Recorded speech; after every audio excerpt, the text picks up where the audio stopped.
Welcome to the Out on a Limb podcast. We are all interconnected to a greater web of consciousness. Our aim is to open your mind to a new world through having open-minded discussions about what we perceive our reality to be. Hey everyone, and welcome to Out on a Limb podcast with your hosts Will and Allison. And you see that our third person is not here today because she is on a sojourn somewhere out west. The last we heard from her, she was out in Sedona. Yep. And so we wanted to get a couple of interviews in the bag just in case we didn't record enough while she was gone, because we don't know when she's coming back. Hopefully she's coming back. Right. We don't really know. So if you noticed that our buddy Samantha is not here, that is why. But we are here with an amazing guest, Daniel Chambrello, who's joining us from up in Connecticut. And I want to give a little bit of a shout out and a bio before we bring him fully on. So Daniel is the author of Beyond the Light of the Willow Tree, a profound story of enduring love, offering compelling perspectives on time, purpose, and mysticism. His calling is to write inspirational spiritual fiction, exploring high-level universal truths such as oneness and love. Welcome, Daniel. Yeah.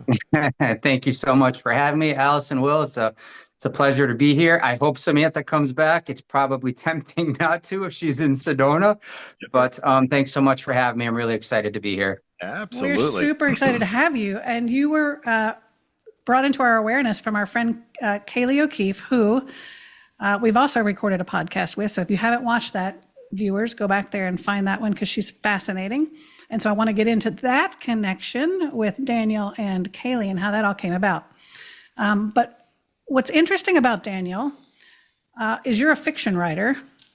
I am completely not a fiction writer. Fiction writing is not easy. So kudos to you for being able to do that, because there's just so many other moving parts when you're writing a fiction book. Where nonfiction is just sort of boom, boom, boom, here are the truths, here's the facts as they stand.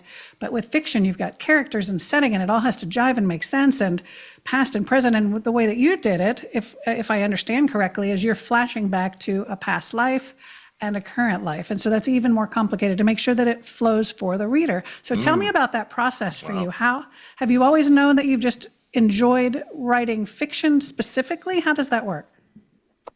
Yeah, so we all have these unique gifts. I look at a nonfiction book and I think to myself, boy, that must be difficult to write, you know? So we're all gifted in different ways. But interestingly, what I feel like my book is, the intention of my book. So I've had this calling since I was a little kid, and we'll get into that probably a little bit. On the playground, I had just a sense that I was going to write a book someday.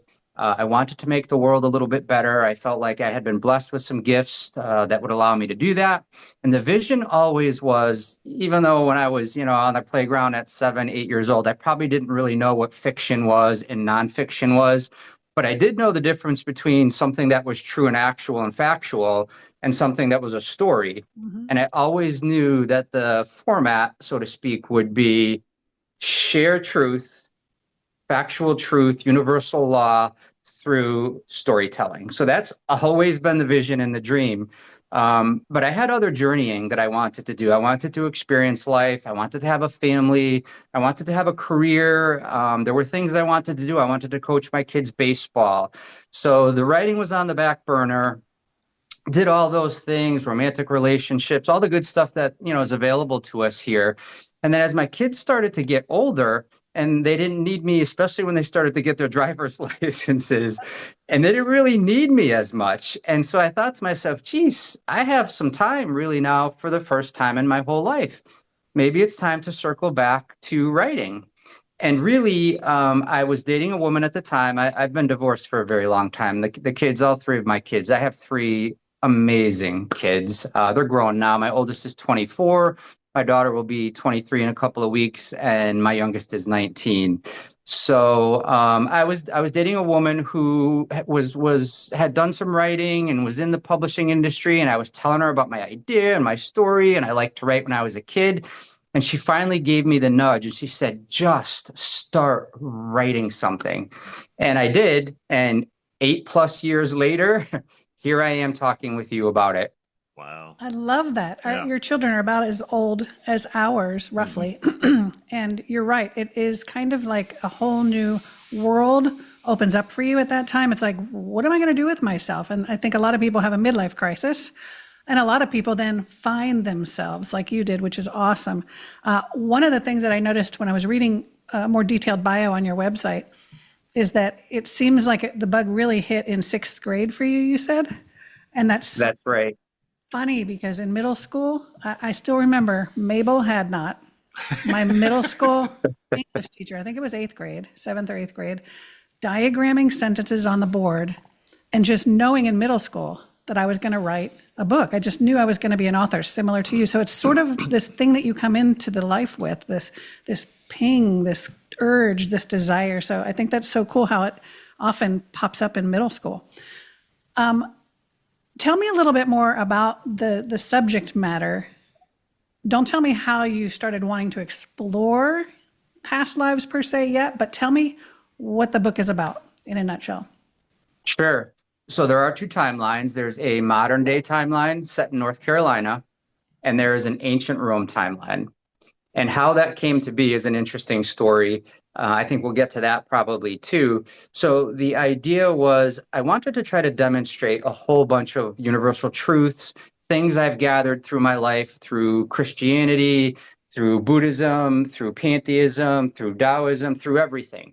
And that's really what this book was always intended to be. And really, I feel like it's how it came out. This is how I think it all works. This is what I think this universal truth means. And I take this from that spiritual belief or that religion, and I put it all together and I tell it in this story. And the 2 timelines are for one, to make it interesting, but also to demonstrate growth. So here's this family many, many lifetimes later, but here is them a very long time ago when they were different and, they hadn't grown as much. They weren't maybe as evolved. And it's a way to show that it's a process and it's a journey. And I just took a couple of snapshots, ancient Rome, because I feel really connected to ancient Rome, and it's magical and it's mystical and lots of people, it's romantic, it's all kinds of great things. And I've always been drawn to it. So it seemed obvious to use that as, I kicked around a few different times in history, but that was the one I definitely, my angels said, oh yeah, ancient Rome. Nice. Do you think that you've had a past life there, or have you explored that yet? For sure I have. And I learned that I did even more so through the writing of it, because I definitely researched a lot for sure. I read a lot, I Googled a lot, I bought books, but there were things that were coming to me, images, remembrances, feelings that I was able to share through the characters that doesn't come from, ancient Rome for dummies books. It comes from somewhere else. So it is definitely, and it always throughout my life, even in my school years, I wasn't good at science and I wasn't good at math, and my daughter's an ace in both of those things. I was pretty good in English and history, and ancient Rome was something that really caught my interest. And even back then I was like, definitely past life there, a good one. That is fascinating. Or multiple. And another reason why, again, this type of writing is so difficult, because you're talking about historical aspects and you got to get your facts straight, and the period works are complicated and you have to do the research. Right. So that's fantastic. But okay, so let's get to this idea. I also found in your bio that you were raised in a religious household, Catholic. And so I know now, because of our pre-talk, that you've kind of shied away from that or explored other things. So tell me, growing up then, what it was like growing up in Catholicism and what made you start to explore other things. Sure. So I'm the youngest of 5 by a lot. I came along much later. I wasn't planned. It was all good. That never bothered me. So I have 2 way older brothers, 2 way older sisters. Our dad was 100% Italian. Our mom was 100% Irish. They were devout Catholics. I've been going to church my whole life. They brought me when I was a baby.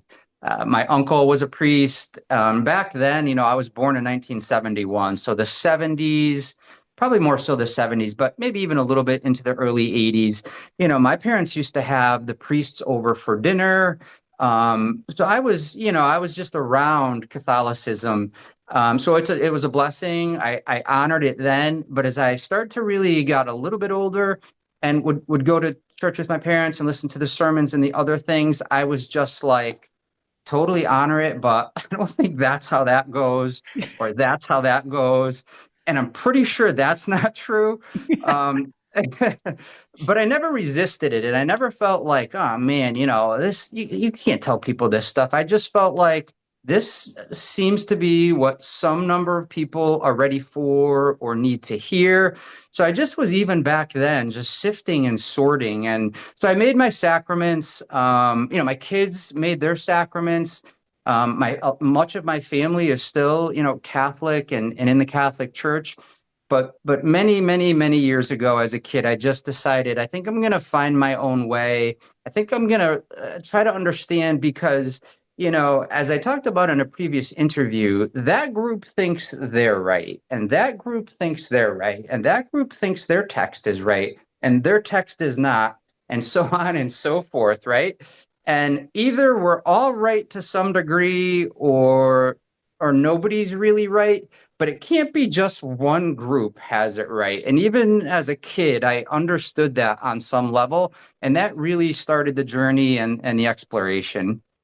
That is so beautiful. Thank you for saying that, because, in the clients that we deal with, a lot of them are what I call recovering Catholics, and they feel anger.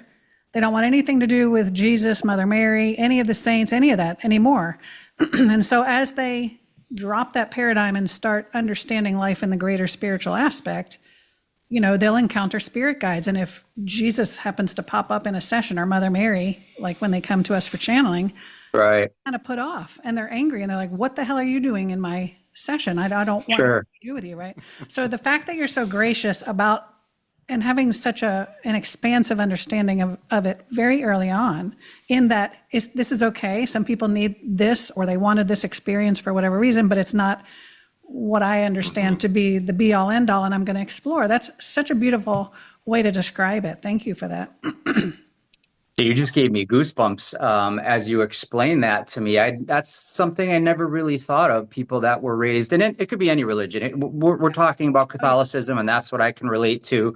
But to look back on things with some resentment or some anger is something I hadn't really thought about, because that would be limiting to me. So I hold on to all the good parts of Catholicism. And in my book, Jesus is a very central energy and person, and my angels. So my angels, I have been connected to my angels since I was the littlest kid, and I still really am. And that's probably a really Christian Catholic understanding. And I wouldn't ever want to lose that. Like, they're with me right now. Yeah. So I wonder if there's a way that through my writing or this book or future writing, that maybe I could think about that a little more and help in some way, because it's all valid. It's all good. Anything that comes from love is good. It doesn't matter what it's labeled or titled, right? Or what part of the world it comes from, or what the name is. If it's from love and it feels good, I think it's good. Yeah. Yeah. I mean, it's, you early on in our kind of our pre-discussion, we're talking, and also I think but all the different religions that you studied, right? Either for the book or just even personally, you just dove into them. The underlying premise is all the same. It's not the words that are written on the page. It's the energy that's brought through. It's the truth that's brought through the energy of, as you say, love, right? That's the universal binding agent for this existence, is love, is that premise of love. And I mean, I wasn't raised in a Christian church, a Catholic. I mean, my family growing up, where I grew up in Wisconsin, they were all Roman Catholic. That's what the family line was Roman Catholic. But by the time I entered the picture, they were out of church. They didn't adhere to church. It Okay. wasn't like they left church in a bad way. It just wasn't for them at the moment. Yeah. So I never knew what church was. I mean, other than for the ceremonial purposes, church, for Easter and Christmas and wedding, Sure. funeral, Sure. that kind of thing. But yet I felt connected to something greater than I ever was. And Sure. even as a small child, prayed to something. I didn't know that I was calling. I didn't call it praying. I just had a conversation, laying in bed at night, right? I just had a conversation with something bigger than I was, and it put me at peace. Well, then, I don't know, in the late, I don't even know, 90s, I guess it was, or Early mid 90s. That's when we started going to the Methodist church. Okay. Well, when I was listening to the hymns and listening to the sermons, that underlying energy that I was feeling as a child came back in. It was very reminiscent. It was the same. And so I was like, well, what is all this? And, so it's that underlying beauty of energy that holds us all together. It doesn't have to be bound by a particular name. It's all the same. It's the premise by why we're all here. So, so it's interesting how you're able to interweave it all, through what you've brought through. So, I totally agree. I couldn't agree more. yeah. So, what's interesting about Catholicism, maybe more so than other Christian denominations, is that they get the spirit realm. I mean, they do exorcisms and they understand medium, Yeah. and they do all of that kind of stuff, right? So they aren't in denial that there is a spiritual realm.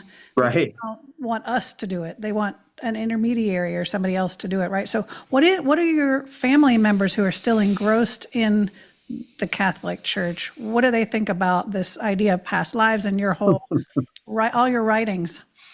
That's a great question. So I'm so blessed in so many different ways. I've had a really good life. So we all get knocked around a little bit, and things. We're here, right? And there's purpose to those things that knock us around a little bit. That's how we grow. That's how we expand. I talk about they provide contrast for us to the perfection of the higher plane. So there's all great purpose to it. But I do have tons of blessings, and one of them is I have a fantastic family. My brothers and sisters, my two sisters are unbelievable. They've been mothers to me. My oldest sister drove to the hospital to see me when I was born. That's how much older she is than me. And my other sister's only a year or two younger. So I have one sister that thinks and understands and believes the way that I do. So we've been really connected throughout all of life. And that's one of the things that connects us. My other sister is, more traditional religion in Catholicism. And then my two brothers, they're Catholics, and that's what they believe. So what I did right when the book was, I was ready to really start publishing it, I just talked with all four of them. And I said, I've been writing this book. You kind of know for you guys, it'll be out there a little bit. And they were amazing, especially my two brothers. They were like, we're so proud of you. And, the idea of the book really is to hopefully get people to think a little bit differently. I'm not asking anyone to agree with me. I'm not asking anyone to say you're right. I just am offering, as what I believe is the way of a truth teller. This is how I see it. And I know I don't have it perfectly because no one does and no one can. But here's some things that lots of folks probably haven't thought about. Nobody's ever mentioned those things to them. And I think my brothers fall into that category a little bit because they very eagerly read it. And, for two guys that are really, really smart, they're really, really smart men, very, very accomplished in their careers. But even my oldest brother said to me, metaphysics, like I really had never even thought of that word until you said it to me. And they received the book so openly, and I got great feedback from them. And so, yes, I'm hoping that will happen with other readers also. But to answer your question, and then my kids, so that my kids, we've journeyed, like we've been through it. We came here as a soul family with soul agreements, and they just know me because they've been with me for, 24, 23, and 19 years. So I didn't have to have any talks with them. They're open and receptive, and they love me, and they've been so supportive. It's been awesome, really awesome. That is so fabulous. It's Right. such a pleasure to talk to you. You're just so upbeat and so open about all of this, and so non-judgmental. It's just a beautiful thing. My very first book was about my exploration into the metaphysical and how I reconciled the greater spiritual understanding with my Christian upbringing. Very true. Yeah. And what I really tried to emphasize in that book was I just wanted people to explore without fear, just like you said with your brothers. Just open up. If it's not for you, it's not for you, but just try and dip your toe in the water. Just read a little bit to see, because it can really, truly strengthen that connection you have with Source, with yourself, with your guides, in a way that you're never going to get in a church. I mean, maybe some people do, but I just found that if you're waiting for the priest or the pastor or something to interpret everything for you, and you're not looking for your own connection, like they talked in our church about develop a relationship with Jesus. You should have this. Well, what does that mean? What does that look like? What does it feel like? How do I know if I have one? I don't hear him saying anything. But when you have these direct lines of communication with your guides or with your higher self, with self, it's an experience I want for everyone. So exploring without fear was a big theme for me. I don't know if that was for you. Definitely. And one of the main themes of my book and the way that I journey is that there is nothing to fear. So when you can operate that way, and I always have, because I just feel like for whatever the reasons, I'm not really even entirely sure. I just always knew that there was a higher purpose, that there was, as Will was saying so perfectly, there is something that connects us all. And with the Catholicism, it was fear-based. I mean, I'm just going to really, in the 70s and the 80s, so it's gotten much less fear-based, but it was, and throughout history, it was even more fear-based. But Will said something so interesting also when he was talking about just having conversations with whatever the higher power was, and really, when I read things or I hear people say, I don't know how to meditate, I don't know how to pray, I don't know how to do those things either, because I don't label them that way. When I was little, I used to just lay in my bed at night and talk to my angels. Yeah. And some might not consider that praying. I don't know what it is. It probably shouldn't have a label or a name. But I do that now. So somebody that's not really open enough would probably just say, well, then you're crazy. But I don't think I am. So I don't necessarily have this conversation like I'm having, with you this way. But I talk to them all the time, and that's meditating. That's prayer. And it's not just my angels. It's my guides. It's Jesus. It's Mother Mary. It's whoever I either need in the moment or I want to share something with. It's Archangel Gabriel. He's one that I'm really close to. I'm close to a number of archangels, so I don't want to leave any of you out. No offense, guys. Yeah. Hold on, guys. Yeah. Yeah. So, the fear-based stuff, it's so limiting. It's so limiting. And one of the goals with my book is to explain why there's nothing to fear. So just to be told there is nothing to fear, that's a good start. But what is a person supposed to do with that? So I try to explain why there is nothing to fear. And if you can even just start to let that enter your experience a little bit, I think people can journey much, much, much differently. Yeah. Exactly. And dispelling the stereotypes of what that looks like. In my chapter on meditation, exactly what you said. It's like, do you think that means I have to sit cross-legged with my and recite this mantra? Well, no, it doesn't have to look like that at all. It can look like gardening or doing the dishes or cooking or whatever that is. Yeah. That's so funny. Yeah, Yeah. we have so many people that are like, well, I've tried to meditate, but I don't know how to meditate. I don't do it right. Right, I don't do it right. What am I supposed to be doing to meditate? I'm like, don't do anything. Right? Don't do anything. That's right. Because when you force yourself to do something, then you're negating the fact that you're trying to do something. So Right. if you just defocus from what you're trying to do, it's going to happen. And so it is a bit of an interesting thing, because we're so ingrained by what we see on TV about gurus and everybody else, and they meditate and they do all of these profound things, and we want to do that. Well, that isn't how it works. You have to find your own path along this journey, and you have to trust what you're doing. I mean, you've trusted in what you're doing as far as connecting to your angels and listening and talking and having conversations, and it's just a natural part of who you are. And that's the thing. It has to be a natural part of who you are, not something that's forced. So.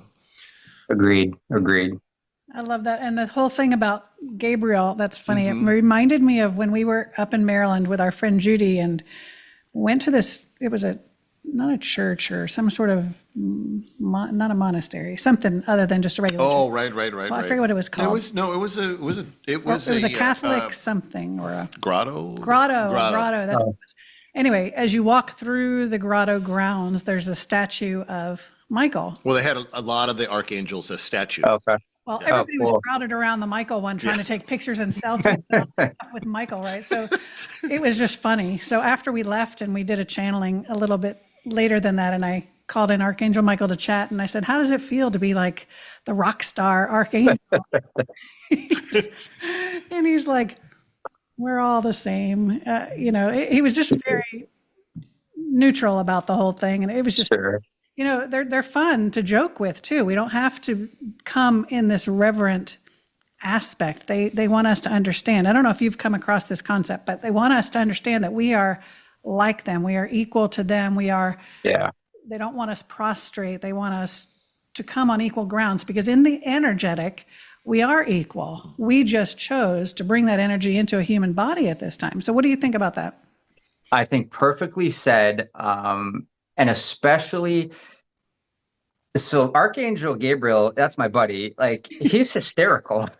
Yeah. And honestly, to support me, you have to have a sense of humor. Yes. And maybe so I'm sure we're all unique and we all have different strengths. So we're all from the same essence. But maybe, so they all have humor and they all use humor. So I don't know if Archangel Gabriel maybe has a little bit greater sense of humor than some of the other, and that's why he especially teamed up with me. But I have fun with them. They have fun with me. And you're right. We're down here in this human condition. So there's limit here, and there's these physical bodies to take around. And, we slowed our vibration down to be here. But up on the higher planes or heaven or whatever it is a person wants to call it, the vibrations are, as you said, Allison, like either the same or much, much, much, much closer. Right. Yeah. Right. That's hilarious. I think they come to us the way we need them to come to us. Like, if we need a sense of humor, they're going to come and present that way. If we need them to look a particular way, then if we see them, they're going to present that way. They don't have a form, their energy, and with the exception of 2 of the archangels, none have been in human form before. And so that's the other point. When we talk to them and they give us this profound advice, like if I come to them with a crisis and they're like, oh, here's the higher level perspective. I'm like, dude, you've never been in a human body. That's easy for you to say. I've said the same thing. Easy for you to say. Right. And the thing that I think too, I think it's okay. And just because I think something or say something, it doesn't mean that it's right. But because they have so much empathy and sympathy and understanding and compassion, and they do understand that they've never been down here. So they have some perspective on it that I don't know what it is. But I think, so I've gotten mad at my angels plenty of times, and they're good. Like, they're not ticked off. They don't give me the silent treatment. They're just like, it's rough down there. We know. You want to vent on us? We're just going to hug you a little tighter. We're just going to wrap a little more energy around you. So, you don't have to feel bad about that. You don't have to, one of the things in my book is there's nothing to say you're sorry for.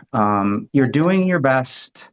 They know you're doing your best. Our source knows in fact, the design is to make mistakes. The design of life is to hurt people and be hurt by people. So you want to evolve to a place where you do less and less of those things. That's part of the purpose. But there's nothing to say you're sorry for. It just doesn't work that way. So there's another way to release fear is you're doing great. You really are. Great. We're all doing great. Yeah, and it comes back down to, like you said, it's that conditioning of fear base. It's we don't talk to our archangels unless it's done a certain way, and at that point you have to speak to them in a certain way, otherwise they're going to do certain things, or don't do this because you're going to anger Right, God. I'm like, right. what are you talking about? God is never angry. Why? How Right. could he be angry? Right. So interesting. Okay, I want to dive into this. I've been waiting to dive into this, but I wanted to give a little prelude to your background first. How did you start, or when did you start investigating the galactic aspect, and how did you connect then with Kaylee? This is a story I'm dying to hear. Yeah, this is great. So that's been very recent. So I totally knew when I was younger, like I must be from somewhere else. Like I've got this drum beat that I don't see or hear anywhere else. But I managed to fit in. That was part of, I came here, and I think too, I was given some gifts or prepared in such a way to be here, to be a bit of a bridge between the higher planes, this more esoteric thinking, but still relatable and connectable and earthly, because there's other people here for those that are already on the journey. Gosh, I think part of my mission is to help people that aren't awakened or haven't started. And I feel like I've been prepared to connect those types of people. So the galactic part was always something that I kind of knew and kind of understood. And over the course of my life had heard things like star seeds and Palladians and those types of things. And I kind of just kept journeying. And then this past winter, one of Kaylee's videos came up in my YouTube feed, and I said, that looks interesting. And I watched it, and I was like, all right, probably time for me to dive in a little bit. And really, that's how it started, with one January morning, really early in the morning. It was dark. I don't like winter, so my mood wasn't the greatest that day anyway. I watched her video, and the journey and the relationship and words like, star seeds really started just this past January, 2025. Wow. It's so funny because we've been exploring star seeds for a number of years. In fact, one of the first beings that Will channeled was his parallel life as a Zeta Gray. But all of a sudden in my feed, I don't know, was it even a year ago yet? No. Maybe not quite a year ago. It would have been about the beginning of the year, because we had Kaylee on this past spring. One of her videos, again, like you said, popped into our feed. It's always purposeful, so purposeful. And it just popped in. And every now and then I'll reach out to somebody if I feel called to do that. And so I sent her an email, and I'm like, here's why I'm resonating with what you said and blah, blah, blah. And she was super authentic. Yeah. The fact that she also is not coming from this woo-woo perspective. I mean, she is, but she has a foundation in the 3D. She has had work experience in the 3D. She's written books with collaborative authors. And so she, again, is one of those bridge people, I think. And so I reached out to her, and she was like, oh my gosh, thanks for reaching out. And was like, you need to be on our podcast. And she was. So, yeah, she's a fantastic human. And so you did, or you're getting ready to go out to Mount Shasta, is that right? End of May. Yeah, end of May with Kaylee. Kaylee's leading that. Actually, just before we started this podcast, we had our first Zoom call, all 15 or 16 of us counting Kaylee. We all met each other. So we've been communicating through some platform. So we got to know each other a little bit, and we'd seen pictures of each other, but so we connected this afternoon, and we're all excited, and that will be May 28th. I'm going the day before, but headed to Mount Shasta for a summit led by Kaylee, and it's going to be awesome. It's going to be so much fun, and she's fantastic. And I think part of why I resonated was exactly what you said. She's grounded in the 3D world, but also in the 5D world, and she's balanced, and not that and it's her balance. So somebody else is balanced a little bit differently, and that's just right for them. But we resonate. We're balanced very similarly. And it's fascinating to me how fast her connection started, because it hasn't, I don't even think, been 2 years that all of a sudden in her yoga class she saw the word Pleiadian or whatever that was, her story. So, I mean, and then all of a sudden, boom, Atlas is coming in and her channeling and all of that kind of stuff. I mean, it's like when that DNA clicks, like, okay, you hit 52 or whatever age it is. It's like, boom, it turns on, it's time for your trajectory to change. And you can't help it. You feel compelled to do these things. It's very true. And one of the things that, we're all so unique. The journeys are so unique, because if we were all the same and the journeys were all the same, that would be so boring. Right. So for me, even as I was talking to all those other folks, and they were telling their awakening stories, and, their Reiki masters and their yoga instructors, and they're all of these things, I haven't had an awakening that way. I just have always been in this realm. So I've grown, I've expanded, I've learned more, I've gotten deeper into it, but I feel like I just journeyed, and none of it is new to me. There was no aha moment necessarily. I just was like, I don't know, I'm here. This is how I do it, and it works, and I'm connected, and I seem to have some gifts, intuition, whatever we want to call them. I tend my whole life and just for me, and I think it helps me be relatable to folks. Like I stay away from words like channeling and mediumship and a healer, and those are all great words, and they're important, and folks like you are those things, and so many other people in my experience are, but those words are scary to some people. Yes. So I just have always avoided those, and again, it's just the way I think I've been built to sort of be able to navigate both realms, both ways of journeying. Yeah, that's beautiful. I mean, I agree with that, because I doing this work for the period of time I've been doing it now, people have asked me, well, when was your awakening moment? Well, I can't say I've had like one of those profound awakening moments. In 2015, 16, when Allison started doing Reiki on me, I reawoken.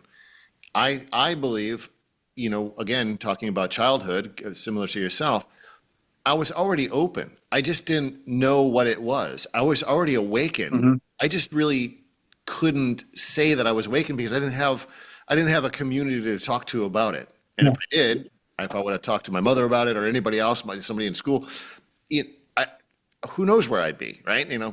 Yeah. So it was just one of these things. I've always had a very intuitive aspect of myself as a child. I've had certain out-of-body experiences as a child, and all these other experiences. So it was just a natural course. And to me, it's just a very natural, comfortable path that I'm on. And it may not relate to some people that have had a significant, profound awakening moment, but this is, like you said, if everybody was the same, well, then why would we want to be here? Because it's all the same. Exactly. Yeah. But people with background are sorely needed right now for that reason. Yeah. You have to meet people where they are. So we have a 72-year-old Black Baptist pastor. And I say that to set this context. A framework, of who he is and what he's done for 72 years. Yeah. And he's come to us for several channelings. In fact, probably more channelings than anybody else, but he opened himself up to this, right? But he can't go into his church. He just retired, but he couldn't go back in his church and say, I had this channeling and I talked to Abraham directly and all these kind of things, right? So he has to be able to meet those congregants where they are and talk to them in a language that they understand.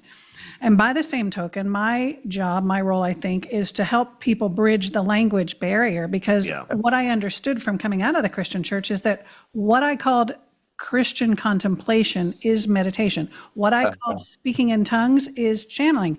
All of those things are exactly the Holy Spirit energy that I laid hands on in church is the Reiki energy that I was. Wow. So it's all the same concepts. Yeah. And so my role, I feel like, is to help people to understand we're talking about the same thing. We're just using different verbiage, and that verbiage can vary to people. So thank you so much for bringing that up. Mm-hmm. Oh, that is so cool.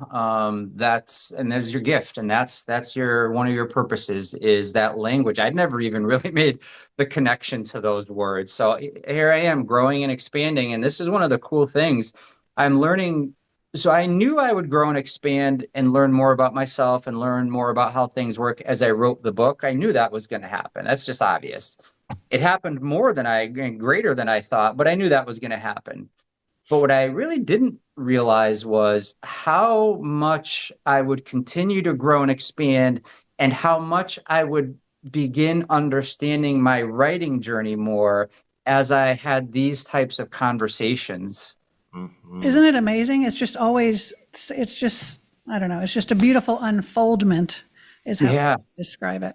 Yeah. Or just how purposefully we've orchestrated our life, right? How really before assigning ourselves to this body, we said, okay, this lifetime, I want to do these things. And now we're naturally allowing them to, as you say, unfold for us and reveal to us our natural path. And that's the beauty. And it's going back to, how do we meditate? Well, you don't meditate. You just allow yourself to do what you naturally do. So don't force yourself. Funny, Reverend Polk is who I was talking about, and we've interviewed him on our show too, and so viewers can watch that. But, when he talks to his higher self, at the very beginning, they're like, you don't throw the baby out with the bathwater. Everything you learned, it's not like 70 years of your teaching and learning in the Christian church is wasted. Not at all.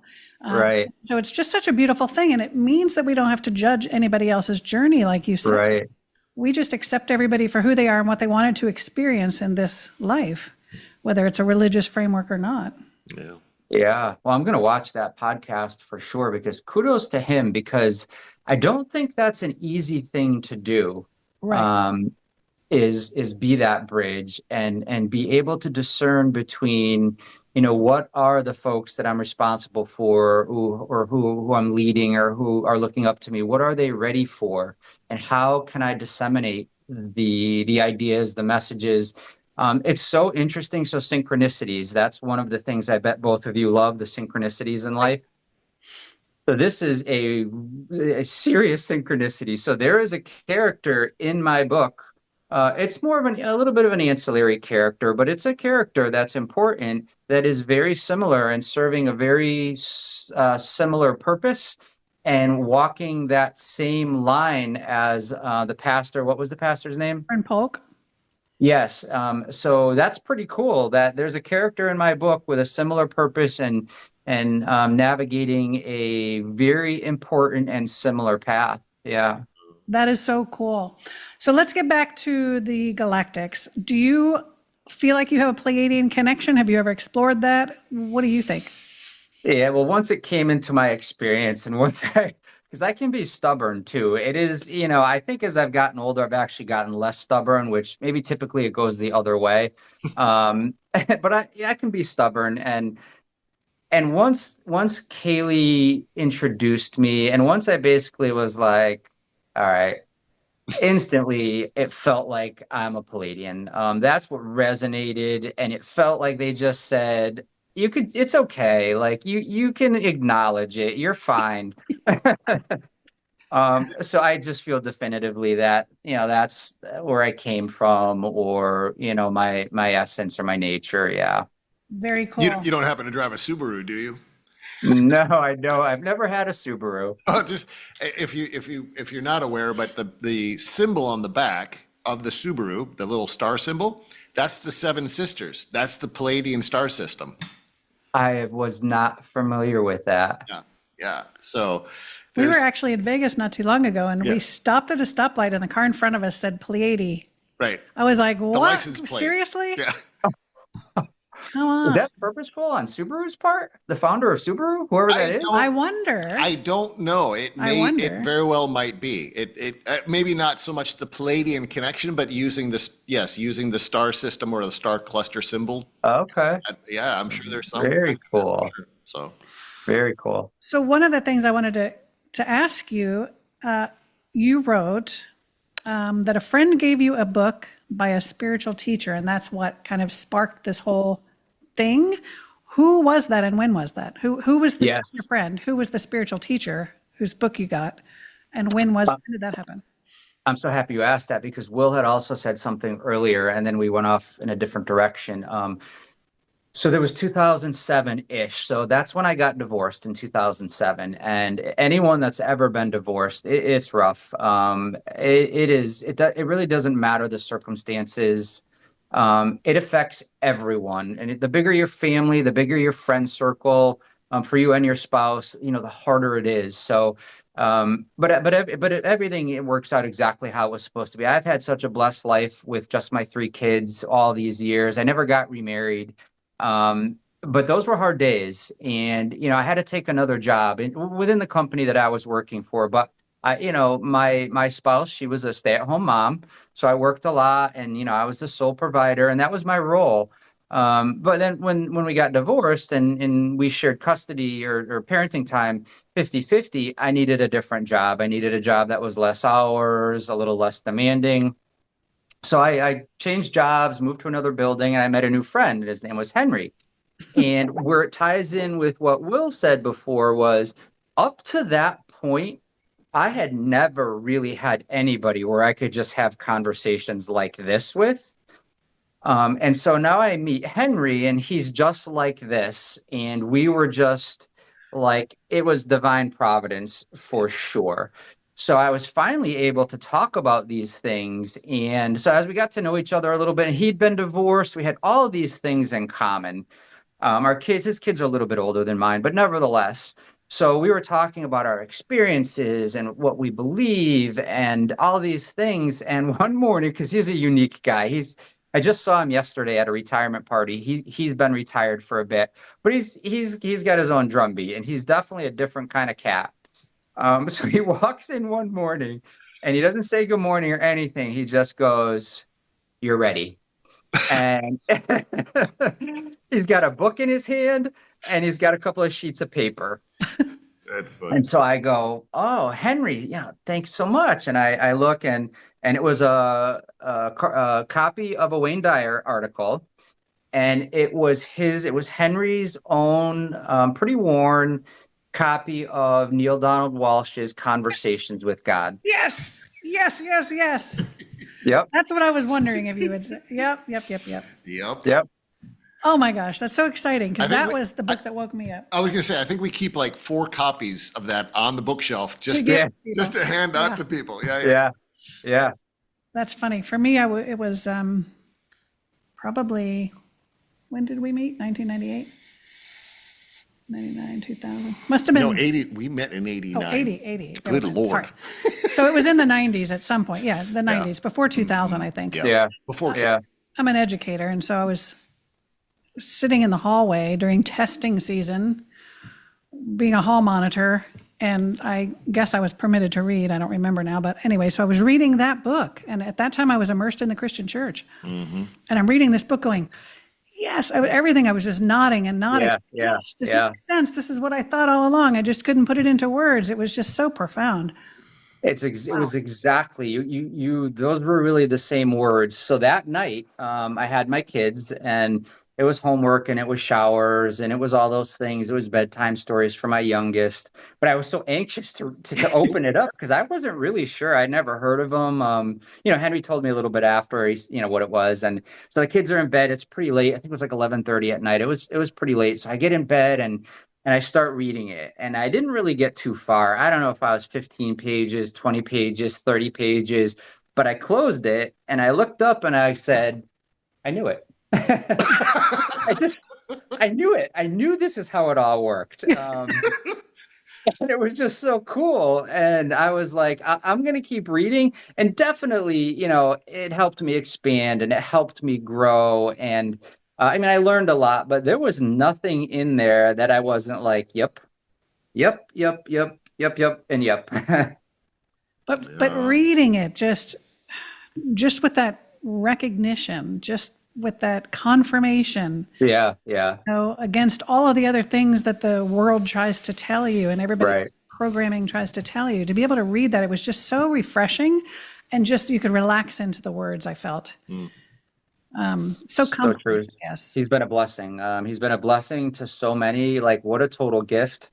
And he's another one. So, like, one of the themes in my story, because I believe it with my whole heart, is, whether you're a Palladian or whatever you might be or might not be labeled as, I believe our source, the intricacy of the plan is people, souls, beings, energies come to help. And more get sent in times where they're really needed. I always joke, I've been saying this for so many years. This might have been the first person that I ever really assigned as came here to help. And I think you might get a kick out of who it is, because yes, it's Jesus, but in this modern times, Oprah Winfrey, many, many, many years ago, when she started to do all of her really amazing and great work, I don't even know what age I was. Maybe I was in my early 20s or something like that. But I was like, she's here to help. Yeah. And Neil Donald Walsh is another one. He's here to help. Well, I think Oprah was, at the very least, quite profound in terms of turning people onto these ideas and concepts back in the 80s or whatever that was, and 90s. But, with her soul, whatever she called that, her soul stories or series. But, she had on Brian Weiss. Yeah. And so that was the first time that the idea of past lives received legitimacy in the mainstream. Right. And I think that's no small thing, because he was Yale trained and so forth, and he was not a woo-woo guy at all, and only because he experienced this with his client. Many lives, many masters, for those of you who are not familiar with his work. But that's a big deal. Yeah, and another example, are you familiar? You probably are. The book Proof of Heaven by Dr. Ebner Alexander. Yes. Another perfect example, right? Rooted in science, really no spiritual side at all. And I feel like those folks are so either validating for other folks or so courageous to go from that really science-based, I don't believe in all that other stuff, to going, you know what? Turns out all that other stuff, that's really going on. Yeah. Exactly. And when people like that stand up and speak out, it gives everyone else permission to do that. And so when those of us in this arena step out in courage, I think it's not just about the words we say to people or what we do, but it's about the act of stepping out in spite of the fear and allowing other people to feel like they can too. If they see us, well, if she can do it, I guess I can too, and it'll be okay. It's that first courageous step that it has the largest magnitude of change. If you step outside of that comfort zone, just a half a step, that has the greatest magnitude of change around you and around everyone else. And to continue that path is what where growth takes place. So Totally agree. So you're still working then, is that right? Yep, I have a full-time career. I work in the electric utility industry, so I have a corporate job. I started off as a craft worker. I went to school at night. I went to college at night as I was an electrician. I wanted to learn the craft. I wasn't the greatest student. I really enjoyed my school years, and I mean, I didn't party. I had girlfriends. I had one really special girlfriend that I cherish her. I treasure those years together. So I really liked all of my school years. My elementary school years, middle school years, those were okay. They were fine enough. But the high school years, I really loved them. And, I joke that I was an average student who probably got worse as the years went on. Um, and it's not a knock of any kind. I know it's so easy now to knock teachers and our educational system and the structure. And I'm not doing that. One thing I learned, and I saw it demonstrated through my youngest too, is now my daughter excelled in that environment. She liked being a student. She liked learning that way. Me and my youngest son, like that's just not the way we explored. It's not the way we learned. So I wasn't a great student. And I knew, I went away to college and it didn't suit me. I didn't like college life.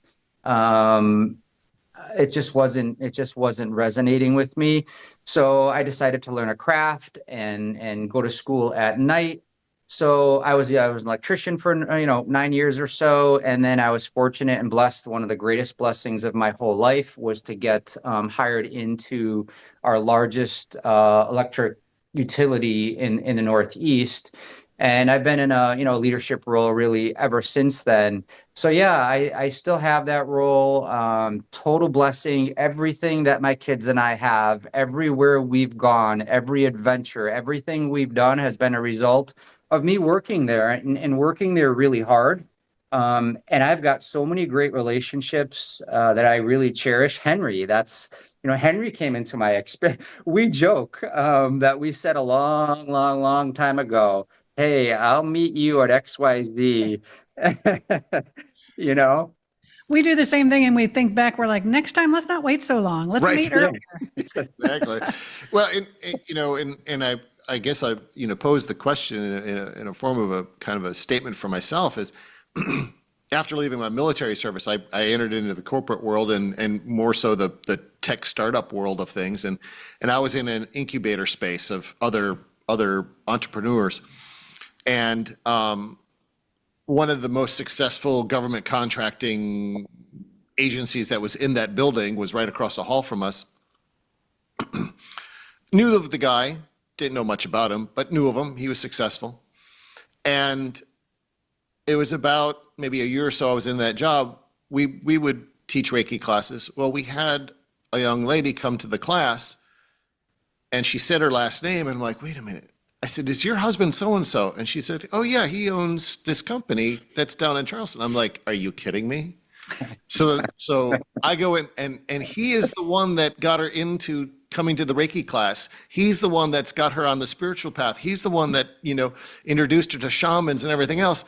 I walked into his office. I stood at his door. I said, how do I not know this about you? Yeah, really. I've been on this journey for a long time. Yeah. So I wonder, do you find that in that there's, it like you said, it takes that, or we've talked about it, it takes that first step of just saying just one word and it opens an entire journey of conversation. Are you seeing that a bit more, or do you find that a bit more in your world?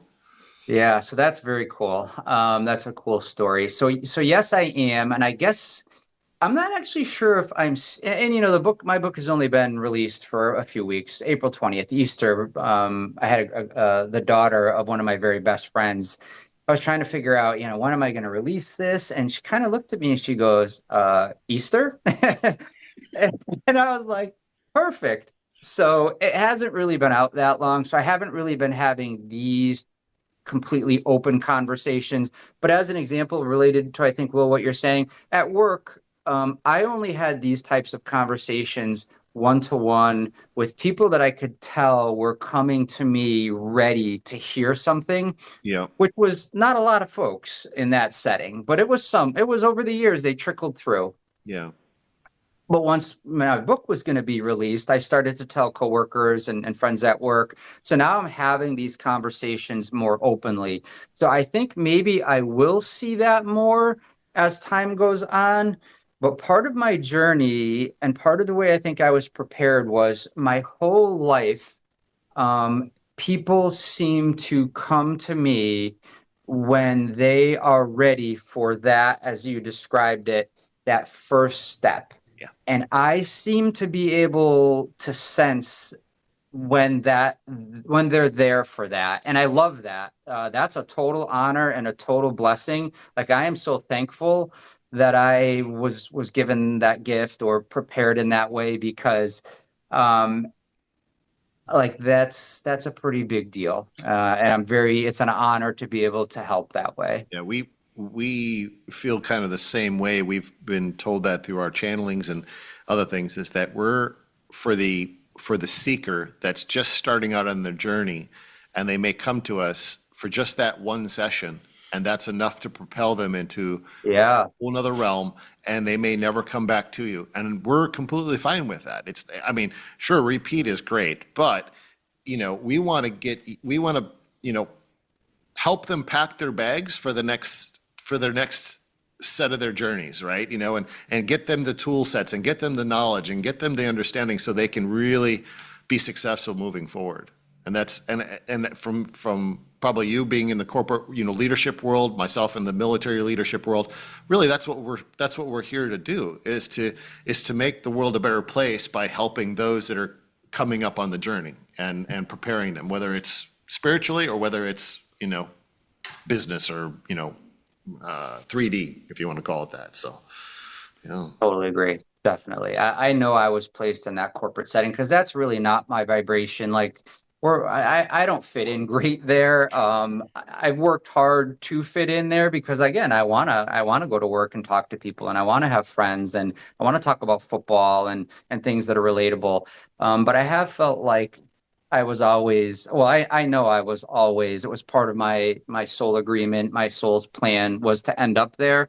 And I think part of it was because, just like both of you, I'm able to function at a high level there, yet still offer, even, you don't, it's not necessarily things you say. It's your vibration, it's your way, it's the way you journey. Like, whether people realize they're absorbing it or realize they're noticing it, clearly they are. And that's a gift. That's a gift too. It's just a different kind of gift than, say, some of the mediums that I go to. Their gift is different. Right. They can just say word for word, hey, your dad's telling you this, and Archangel Raphael is telling you this. It's a different kind of gift, but no one gift is more important than the other. They're all needed, and that goes back to the uniqueness of all of us in our journeys. So the messages need to be shared and experienced in all kinds of different ways. That's why we're all different with different gifts. That's beautiful. Absolutely. Beautiful, and a perfect way to come full circle in this conversation and round that out.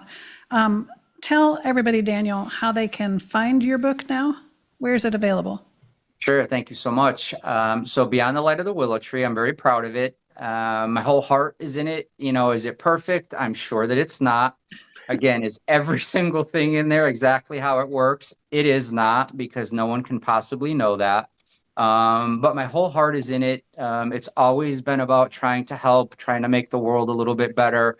I did it with as much empathy and compassion and kindness and love as is in my spirit.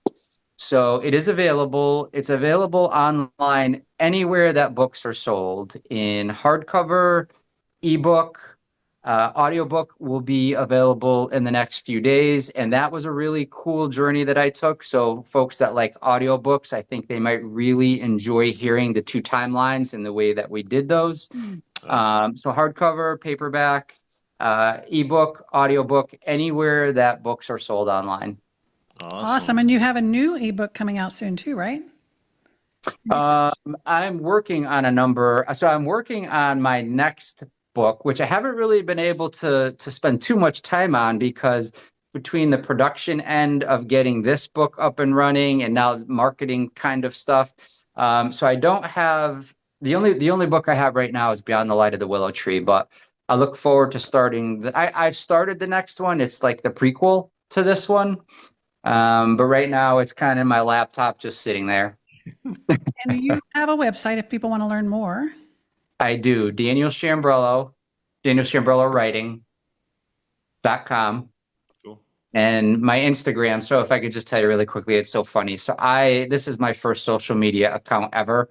I never in a million years thought I would have one. And it's not a knock. It's not anything. It's just, it never resonated with me.